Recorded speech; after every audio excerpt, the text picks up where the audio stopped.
Thank you, Mr. Chairman. Good afternoon, Mr. Secretary. It's good to see you. I had some questions here for you, but after that last, I thought I was at the Education Committee meeting. I am from Lancaster County, everybody here. #1 ag county in the state. Pennsylvania's #1 ag industry's ag. One out of every 5 jobs is ag related. Did I just hear you say that you never want to waste a crisis? Correct. You said that? Yes. Wow.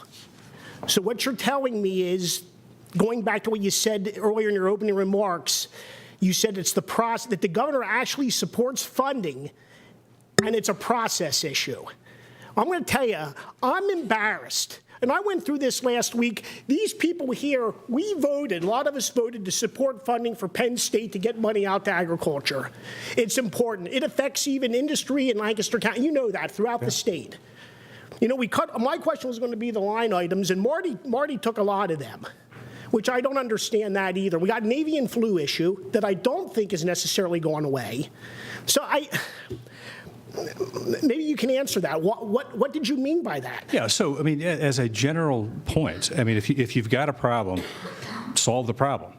So my point is that you have this crisis around budget and what is happening, just to deal with it. And that's not one that is, I mean, it's before us, right? So you've got to sort of manage that issue.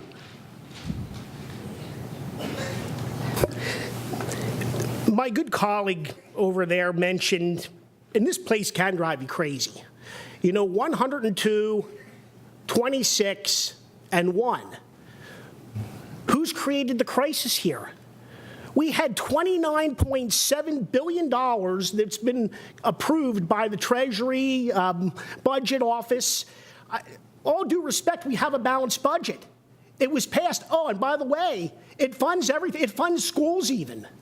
Now, I will say that I think there's some people who don't believe we have a structural deficit. We do. We firmly do.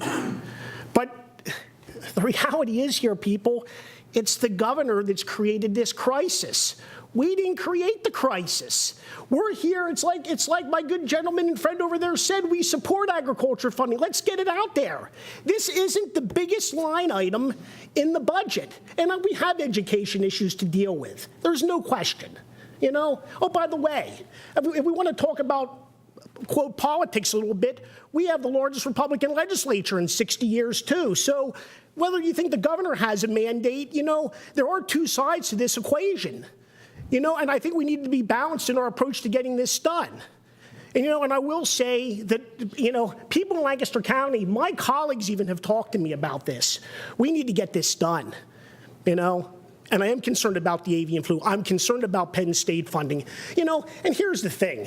And God bless the chairman. He's right on. We had a budget of about $30.3 billion approved. All we needed was $300 million. And by the way, we had some ideas to get there. Now, we would have had a balance. I mean, we had a balanced budget. We had a balanced budget anyway, other than the blue line. But we would have had a good budget. Now we got to deal with the structural deficit. I get that. But the point is, the money should be flowing out. We need to get it there. And I guess I'm kind of disappointed. I was disappointed at your comments there when you spoke the last time about the crisis. And I just think we need to, we just need to work our way through this. I mean, you know, like I said, you have a lot of years' experience. I'm not necessarily thinking, I'm personal. You're not the problem. But I will say, though, that I am concerned about what the governor's doing and where he's going in this Commonwealth. So, Representative, thank you. A couple of points. One, you know, just on the crisis. I mean, I look at this at a couple of levels. One, you know, what's happened to our bond rating? 83 basis points. 126 million, I think the number is. That it's not another dollar for extension. It's not another food safety. It's not a high path AI. You know, if that's not a contributor to a crisis, I don't know what is. Our pension issues. If you look at the drivers, I noted my testimony of 28% increase in the last 8 years with 108 less positions, and an 800% increase in pension costs since 2006 or 7. If that's not a crisis or a contributor to it, I don't know what is. There are so many ways, and just just to give you, some perspective, when I say crisis, it's not about this budget or a particular line item. It's the general one that we have to find a way to deal with the structural problem that we have and what the governor's identified. That's where we are, and we're all a contributor to that. That's not an individual. That's not an individual House or member or Senate member or governor. That's all of us. We've all contributed to that. And so, two is just on the high path AI, and you are in the epicenter of that risk, right?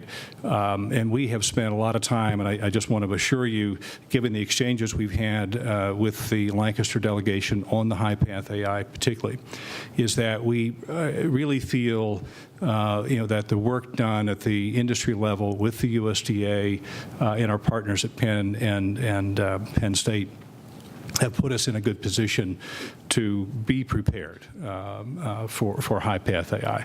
Pleased to say today we don't have it here yet. Every day without it's a good day. But we need to make sure that we're vigilant and continue to work at protecting the poultry industry and consumers. And that's some of my concern with some of the budget line items that are vetoed, because that's some of that funding's in the one line item. I mean, that's just one example. You know what? I think I'm done my questioning. I will say, though, it'd be nice if we got a little bit of support on the other side of the aisle for pension reform. Thank you, Mr. Chairman.